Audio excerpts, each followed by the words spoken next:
Hello, I'm Michelle. And I'm Laura, and this is the Pair Entrepreneurs Club podcast, a weekly show to help you navigate the demands of being a working parent. We will share lots of practical ideas, hints and tips, and our own and others' experiences with juggling work, family, health and finances. Above all, we want to help you find your purpose, define your identity, and banish any confidence gremlins that might be holding you back from the life you dream of. No matter whether you have children or not, there will be something here for you. Let's get started. Hello listeners, welcome to today's episode of the Pair Entrepreneurs Club podcast. I'm your host Michelle, and today I'm joined by Misha, the Mumsultant. So Misha's created a safe space for mothers to process life events when you're becoming a mum, and she helps navigate parents through pregnancy, maternity leave and returning to work, and ultimately thriving at work. So thank you so much for joining us. We met last year and I just found your journey really inspirational, and we just hit it off really well. So really welcome you as a podcast host today.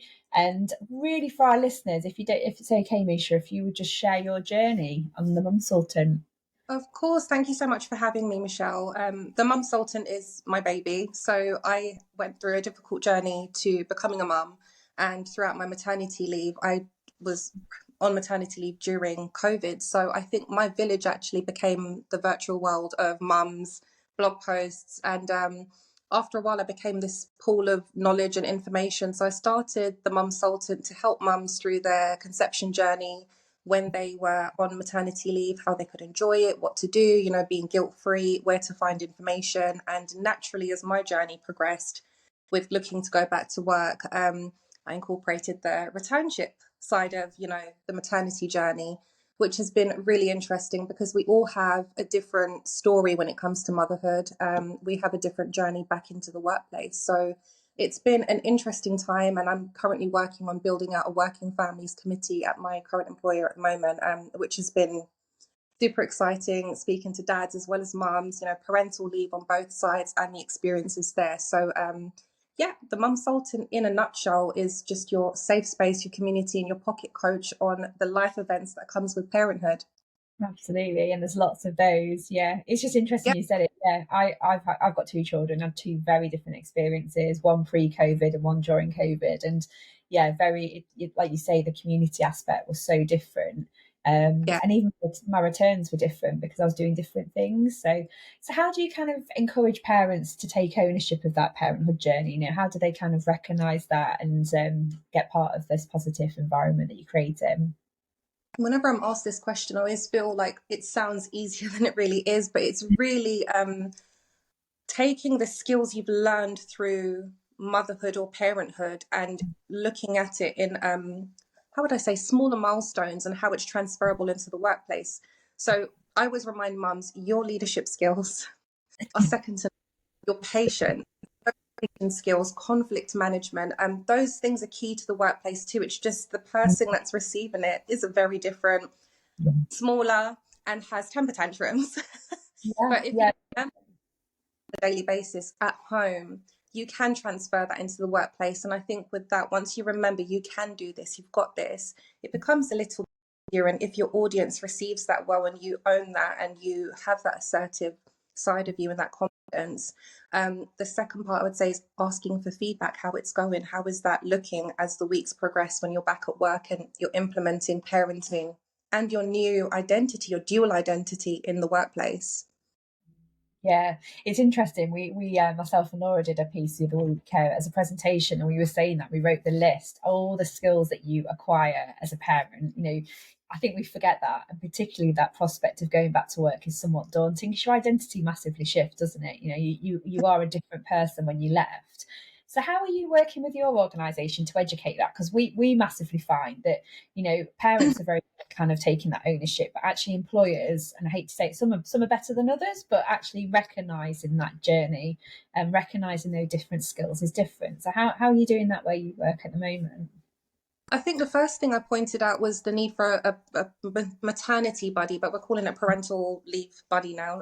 That was really important. That was something I noticed at my workplace that we didn't have. And just for a bit of context, I actually changed jobs and took a more senior role at a different organization and returned to a brand new job after my maternity leave. So my previous organization had the maternity buddy system. That was the first 3 months of returning to work. And that actually started during, the weeks leading up to returning, which I thought was sensational. I also think pointing out where to go if you need a safe space, mental health advisors in the workplace, if you are feeling like you're rushed with mum guilt, you've checked, the nursery app or checked in with the childminders and your child's refused breakfast because drop off was bad. When you hear that, it impacts you at work. So I think having that space to say, oh, I don't feel great today, and you've got someone that just gets it, it really helps. So I think adding that safe space to talk about how you feel as a parent, and also signposting where you can go to, embed yourself back into the organization, whether you're nursing and you need somewhere to pump or you need someone to talk to or a corner to cry, is really important to help parents navigate those little spaces where they can tuck in and resurface again to get on with what they need to do, because it's difficult. It's a big transition. Yeah, absolutely. And that's something we talk about in coaching for small business owners or for people with that return piece. And it's not a matter of stars in the eyes tonight, Matthew, I'm going to be.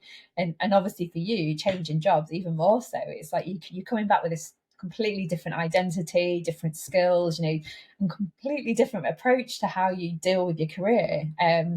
There's still the same element of professionalism and grasp that you want to do, but like you say, you've had a bad drop off in the morning, it's a completely different perspective, isn't it, on the rest of the day. So yeah, fabulous to hear that. I think that's great. Do you, from your perspective, obviously from the corporate side and also supporting parents, how do you find some of the social norms that we have? Because obviously one of the biggest things that we struggle with for parents is this challenge that we have. How do parents get this balance and this language that we use around, the mum guilt sometimes that we all have. There's kind of this slightly antiquated approach that we've still got, particularly in this country. And how do you sort of navigate that with your parent community?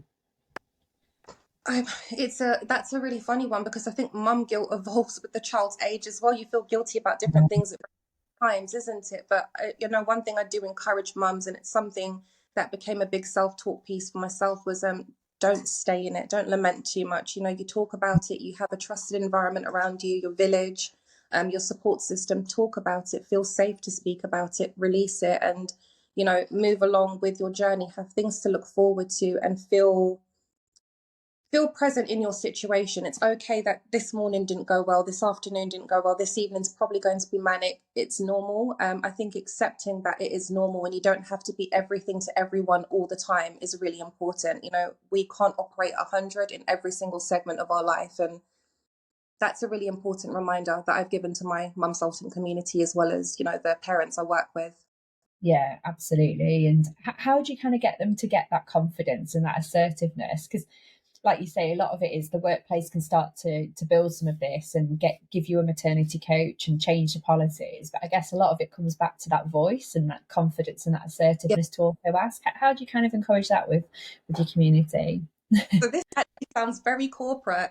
It's actually personal goal setting. So just a manager, you do that about yourself, your personal life, and you have those check-ins with your community or myself as the coach. And it's that accountability piece. How is it going? How do we shift it? Has it not worked out this week? How can we make that a little bit better next week? It's through conversations and actually writing those little milestones down that you want to achieve and seeing it actually improve. I find that really helps.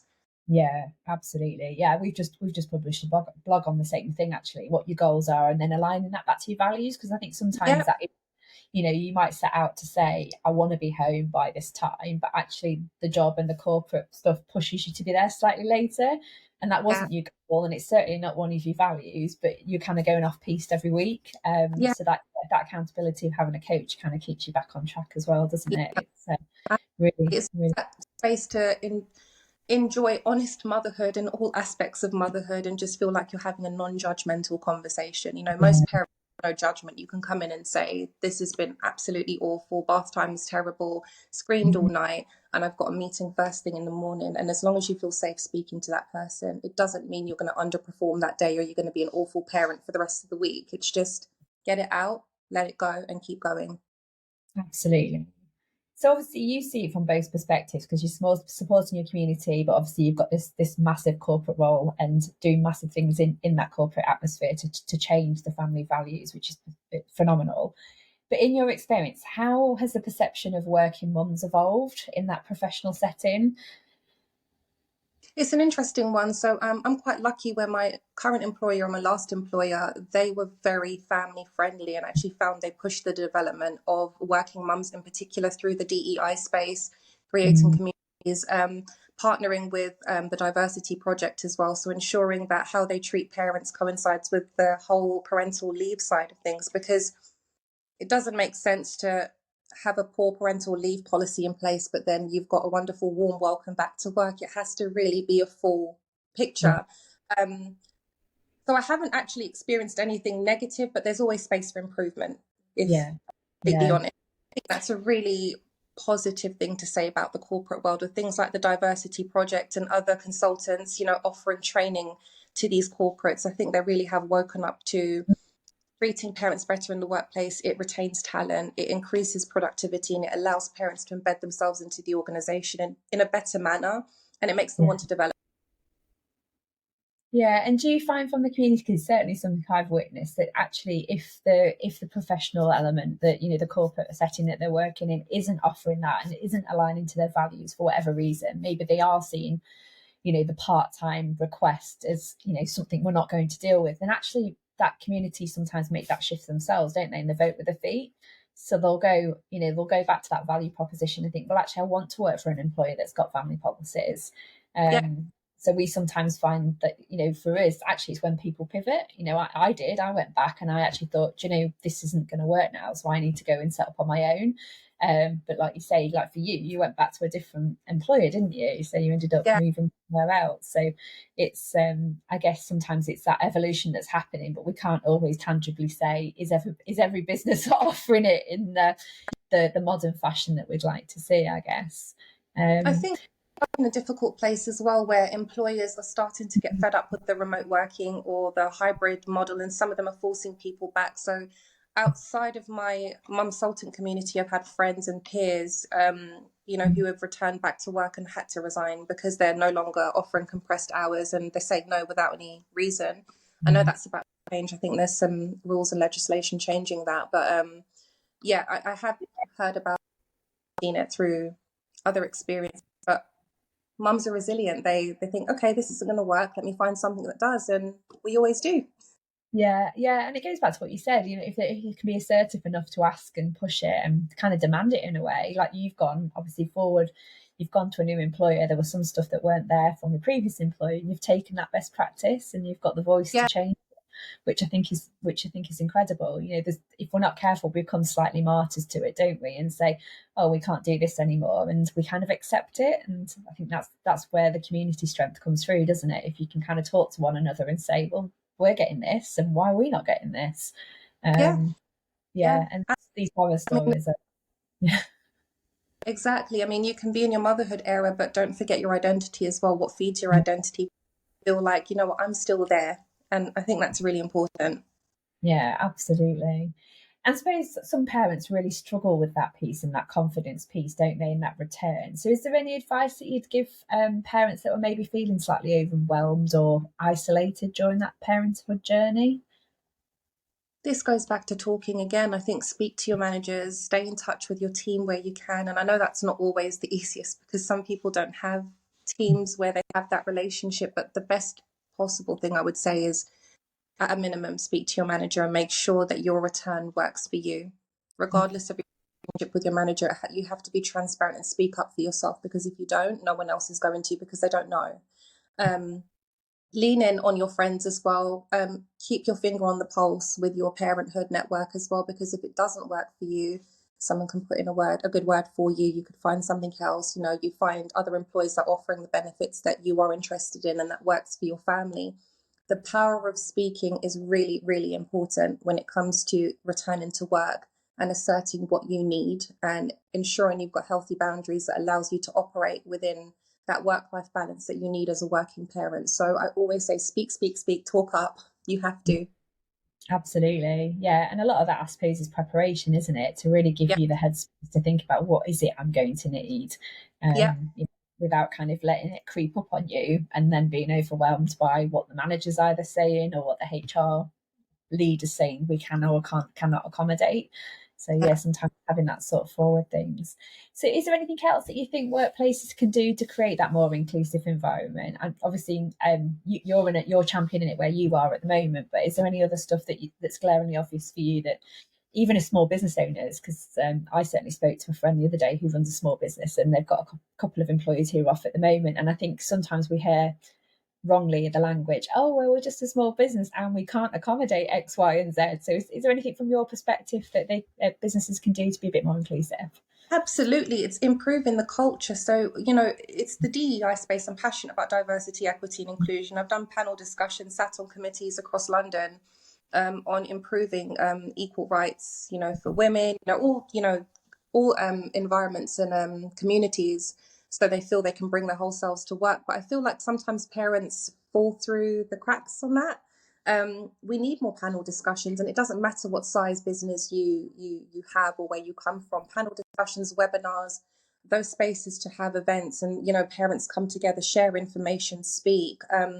The passing of knowledge, how to develop as a parent, how to develop in your career, even though you have to leave 5 on the dot, or you might come in 15 minutes late because of the nursery drop off or childcare, you have to leave early. How do you make your time work best for you? There are so many different tips we can offer parents, because your life completely changes when you become a working parent.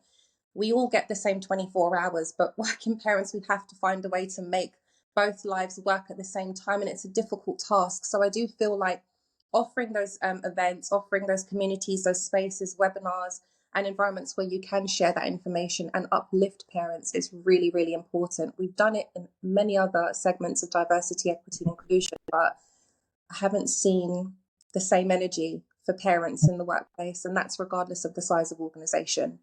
I think you've hit the nail on the spot. Yeah, and it maybe goes back to breaking some of those societal norms as well. That there's still an element of taboo, isn't there? I mean, I read a phenomenal book recently by Anna Martha, and it was raising the mother. It's not about raising the child; it's Yeah, also about raising the mother. And that really says a lot, doesn't it? Actually, about you and your strength and your identity, and to some extent your resilience, isn't it? Around what you're going to conform with and what you're not going to take.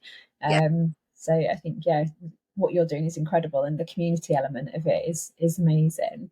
So yeah. just topic of resilience, because I think it's something, I mean, we're going to be doing some workshops on it moving forward, but I think we find it from either the corporate world or particularly from working parents, and whether that's small business owners or like your community where they're going back on that transition. What's your sort of top tips to support parents? Because obviously we've constantly got those bounce backs, that element of how do we get that resilience? Is there any sort of top tips that you'd give to your community to building that resilience? Of course, I think you have to sit with yourself first and foremost. I know that's really hard to find the time to do that, but even if it's just 15 minutes after the wind down and everyone's in bed, you have to sit with yourself and really figure out what it is that you want, what it is you want your journey back to work or whatever you're embarking on as a parent, what you want it to look like. And I think it goes back down to those personal goals as well. You write that down. It's easy to have it in your head and it goes. As soon as the routine clicks off again, it goes. Write it down and work towards it. You keep thinking about it, you keep talking about it, you engage with your network, your village, your support system, and it's important to keep that accountability going. But through all of that, you need to have patience with yourself, because goal setting for parents, what you might think you'll get done this month, it might turn into the next 8 weeks. And I think giving yourself that grace helps to build that resilience, because at the end of it all, we're only human. We all have ambitions, we all have dreams, but sit with yourself, write it down, give yourself grace, and make sure you lean into the network that you have to ensure that you've got the right support to make it happen. You can't do it alone as a parent. I think it's important to remember it takes a village to raise a child, but I always say it takes a village to sustain an adult, and we forget that last piece. Yeah, that is so true. In fact, I had it from a friend this morning, one of my NCT friends from my first child. So we go back now to nearly 6 years of friendship, and she texted me to say, any chance you could have my youngest this afternoon because I'm in a situation, my mum's let me down with childcare. And, you just think like, that's where we need to hustle, where we all have to kind of, if we can make it work, we'll make it work. Because she's literally trying to deliver a massive proposal this afternoon to a client. And there is absolutely no way she can have a 3-year-old in the background. And so, just being able to call each other and say like that. And yeah, I've got friends I've probably been with longer, probably childhood friends, and I probably wouldn't do that. So that village of being able to say, do you know what, we've gone through this thick and thin, we've had the text messages at 4 a.m. when neither of them used to sleep, and the one nights where it's been horrendous. And I sat there this morning and thought that is actually the village element. That's her calling me out as one of her NCT friends and saying, can you help? SOS, I need a bit of support this afternoon. So I think we have to do that. I mean, holistically, I've said for years, I would love the fact to be living near friends like that in close proximity where you could all hustle. We go to a very small primary school, and if there's one of us just walking to school and we can take the other kids, saving on that energy and that effort that we do, where it's like, actually I'm running around like headless chicken because I've got to get to a meeting at 9:15. If you can all muck in and politely, without taking offense, saying, I can see you're a bit busy, like, do you want me to just stay and take her into the school gates and shoot? It's a massive difference, isn't it, than kind of feeling like you're going out on your own, and no one's going to know when you log on at 9:15 for that meeting all the stuff that you've done and the stress that you've been under first thing. But actually, your mum and parent friends, if they recognise that and know you well enough and can call you on it and say, look, if I can just help. I had the SOS last night. I had a really bad day. One of my children's had a drama at school. Fancy a wine night. And I was like, obviously going to be there. No issues with that whatsoever. Absolutely. Feeling confident to ask. I think many of us as parents, and I've been guilty of myself in the earlier days as well, you just kind of get on with it. Like you say, you become a martyr a bit, but you really do have to open up, speak, and lean in on your village, really. It's so important. Yeah, it is. And I look back on with my first child, and I think my community at the time, we had a bit of a mixed age range, and some of those people probably on paper wouldn't have been friends. We kind of like became friends through stuff that we were doing with the children. And I think there's a couple of us a little bit older, and we dealt with things differently to they did slightly younger. And I thought, if I'd have done this pregnancy and childhood journey 10 years before, I think, my life experience was completely different. So my resilience and how I was going to approach that would have been hugely different. I was quite pragmatic on certain things and then a stress Annie on others. But I think, my sort of 15 years of work life had brought me, what we said earlier, the skills and experiences to be a mum slightly different.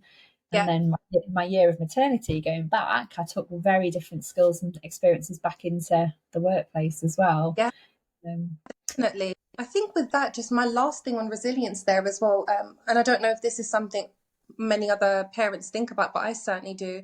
I always remember that my son's watching, and would I want him to take the burden of the world on his shoulders, or would I want him to grow up and ask me and ask his dad and ask his family and friends?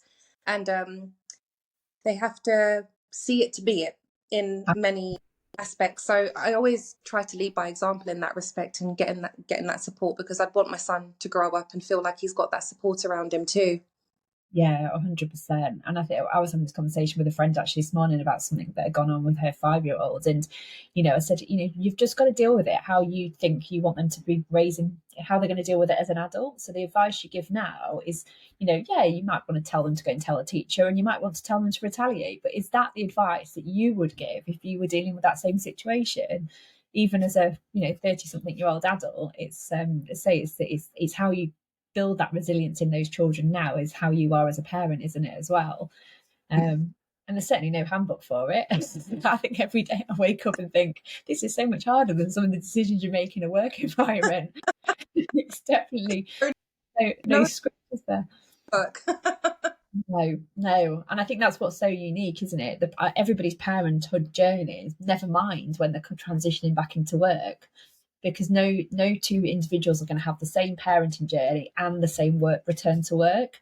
Exactly. It's going to be so vastly different. And I guess that's what's great about what you're doing, trying to connect people at least with return to work buddies, because at least they've got the commonality that they work for the same employer and they know the culture and the values and the expectations. And if there's tricks to play the system or ways to influence policy change, and like you've got the voice to change things, which is phenomenal. I think that's incredible if people can be part of that and be advocated of that support. Because I know I speak to friends, and my perception of returning with my second child is very different because I was running my own business. I didn't really have maternity leave. I just kind of hustled straight back into it. And it's probably more now he's 2 and he doesn't sleep that I find it harder than I did when he was 8 weeks old.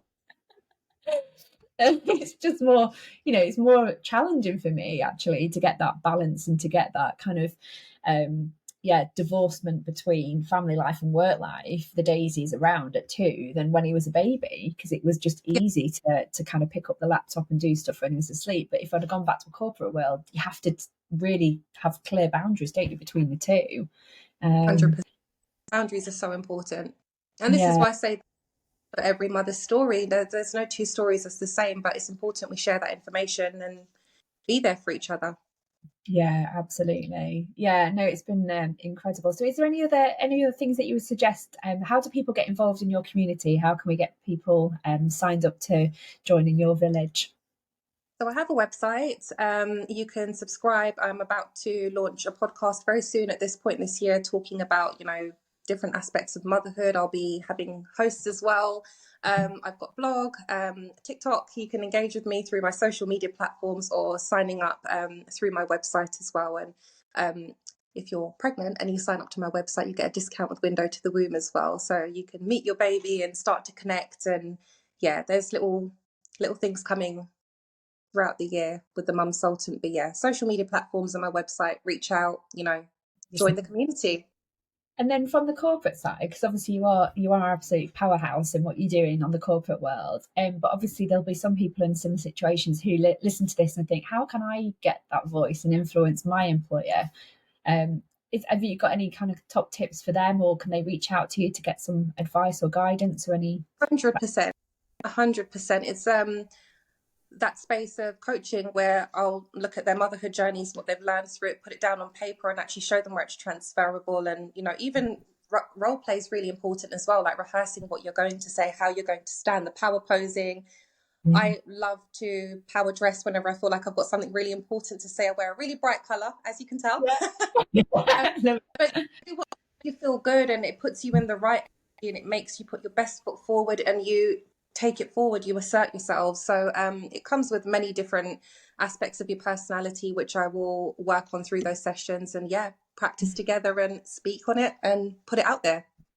I 100% agree with that. Like positive psychology. I mean, we did dress down days for a few years at work, and I really grappled with it. I'm exactly the same. Like for me, the biggest thing with my return was actually dressing for work, moving away from sort of my joggers and my tracksuits. And it's dead easy now. I've got a home office, I come across the drive and I could just put my loungewear on every day, but I have to separate the two. And I completely agree with that. Sometimes that, what we call it in NLP, that reshift and anchoring, changing that state to think I'm in work mode now. And I've definitely, certainly when Benjamin was young and I was setting up my business, I've definitely been on calls with like a hoodie on and sick on my shoulder. And in my own head, I think it's not necessarily clients or the perception, but in my own head, I think I'm not really work ready. I'm probably in my own head giving myself a bit of a disservice. Being able to just change that mindset is a huge difference with getting yourself ready and in that headspace. So that's phenomenal. I want to wear sparkly shoes for the day. You wear your sparkly shoes. You do what makes you good. When you feel good, you do good. That's how I see it. Yeah, absolutely. So we might have a mum listening to this who's been back at work a couple of months and is really struggling on that journey. Is there any sort of top tips that you'd give to her? Absolutely. Give yourself grace and patience. And whenever you need to speak, you have a wide community out there, whether that's your immediate community or a virtual mum community like ourselves, who are ready to help. Speak up, reach out, we'll do it together. Yeah, absolutely. Yeah, I love that. And I think that really resonates with me. I spoke to somebody else on a podcast probably about 6 months ago now, and she was saying that actually to share stories is so cathartic. And I think sometimes we bottle it up, and we might confide in 1 or 2 friends, but they might also be in a similar situation. And so you kind of go round in this gravy train, don't you, where you're kind of not coming up and actually getting the right support. So yeah, I think that is The power of definitely, human life when it comes to that. This is why I love speaking to people. yeah, Storytelling is powerful. The data points in it, what you can learn from it. You don't get that just scrolling on your phone sometimes or trying to work it out in your own head. You need to diversify thought and put it out there, speak to people, and expand. yeah. It's really important.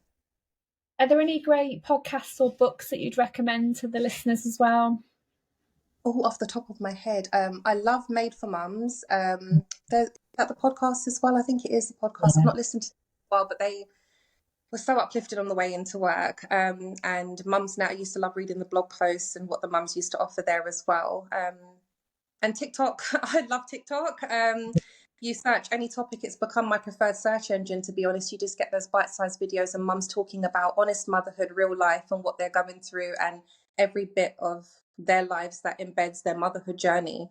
So podcast, books, off the top of my head, I don't have any to think of, but I can always send that afterwards. I've got yeah, posts about that, but I think it depends what you're going through at the time and what you're after, really. Search it, it's there.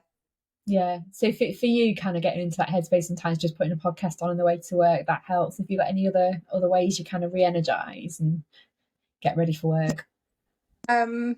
There's an interior design app, a game I started during lockdown. Sometimes just decorating a room makes me feel really relaxed. Yeah, me. We can tell. I love the wall art. I think you've got a good eye for it. Yeah, so that's something that I used to tuck away and do during lockdown, but I still do that on the train sometimes. And actually, it's real brands, real bits of furniture. So when I'm out shopping and you see things like, oh yeah, I've got that in that particular room I've decorated.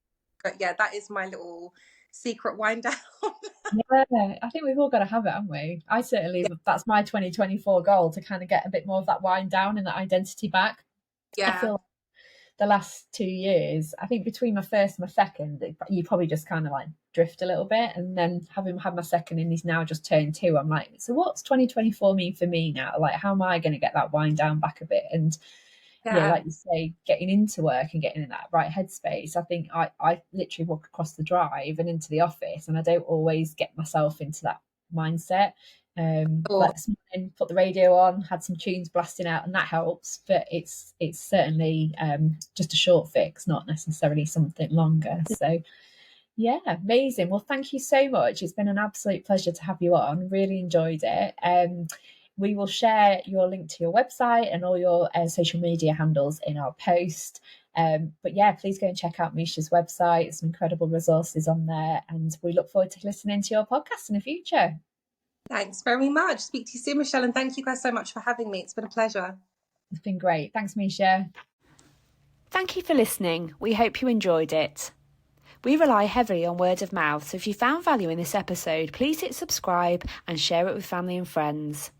If you'd like to find out a bit more about us, you can find us on our Facebook group, Parentrepreneurs Club, or alternatively on Instagram, Parentrepreneurs_club. We hope you have a great week and we look forward to talking to you next time.